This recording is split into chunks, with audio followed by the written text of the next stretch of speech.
This is tough. We lost a fellow officer. He wasn't on duty. He was off duty at the time. He went to get some gas in his car or his vehicle, his motorcycle, and he was driving it home. He lives in our city. We know him quite well.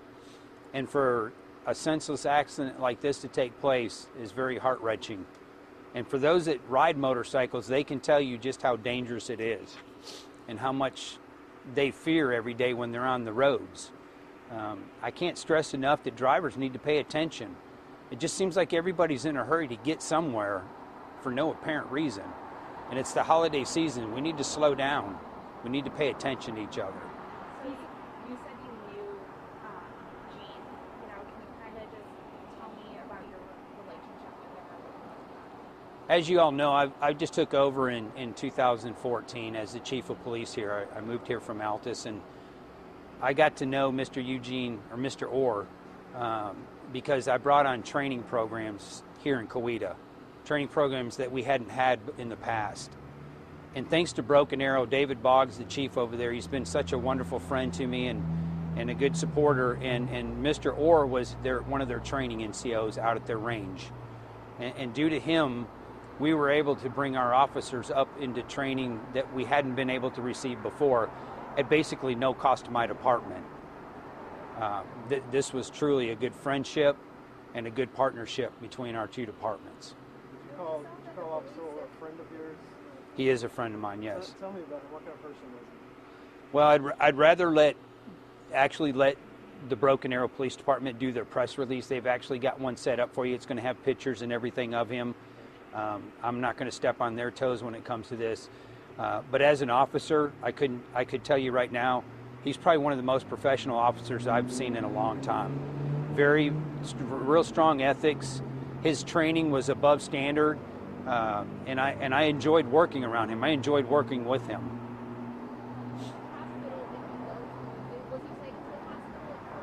Yes, he was taken to St. Francis. The main hospital was at St. Francis South, I believe it is. He was transported to the ER down there by our Coweta Fire Department. When he arrived there, I do know that they were having problems with him at the beginning, and then they rushed him up to surgery. So is Campbell facing any charges at all? At this time, what we've done is my officer, Officer Burke, who is my accident investigator, has completed his investigation. We're going to be turning this over to the Wagner County DA's office tomorrow morning, and we're going to let them decide whether or not charges should be filed. Is he in custody right now? He is not in custody at this time. Normally when we draw blood like that, OSBI will hold on to it until a court case has been decided whether or not one will take place, and then they will test the blood. But that's based on what the DA wants. I do, and I'll have to get that for you after the press release. I'll let you know what their ages are. OSBI will hold on to the blood normally until the DA requests a analysis, because up until that point, we're protecting everybody's rights, constitutional rights as far as that's concerned. We don't do anything as far as searching somebody's blood without a search warrant, and we go through the DA's office to make sure that happens. There was a pretty impressive escort last night after Mr. Orr passed away. Can you just kind of talk about, that show, or, what that shows? Dozens of cars from multiple departments. As you can tell,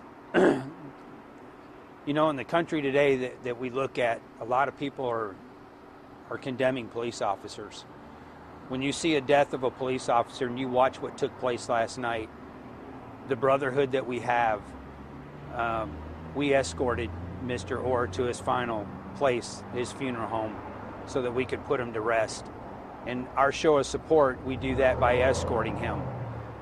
There were officers from Tulsa. I know Broken Arrow were there. We had Coweta officers there. And of course, the FOP, Fraternal Order of Police, they're also involved right now. They're trying to take care of the family. We're doing everything we can to support this family at this time. We're coming around, and we're going to protect the family. What are your thoughts on that particular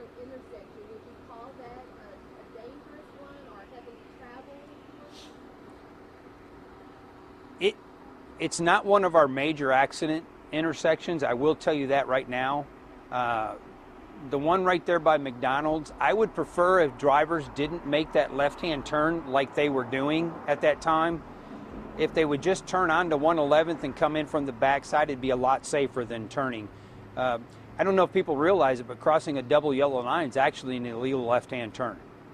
Okay, and there is a double yellow line there in front of McDonald's, so it does make that an illegal turn.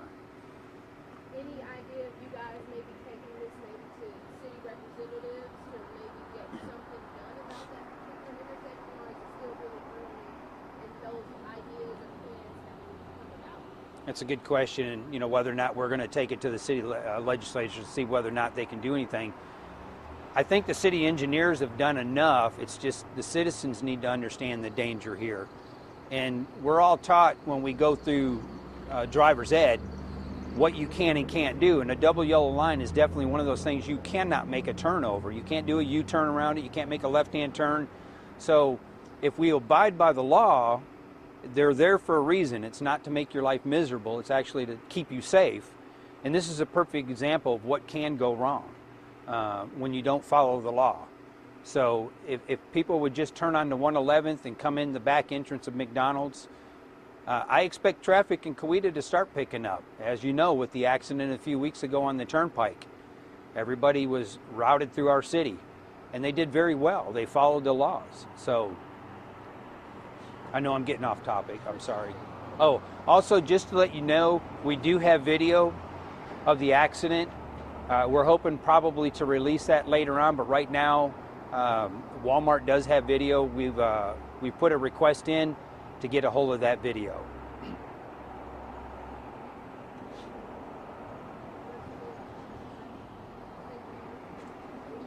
Thank you.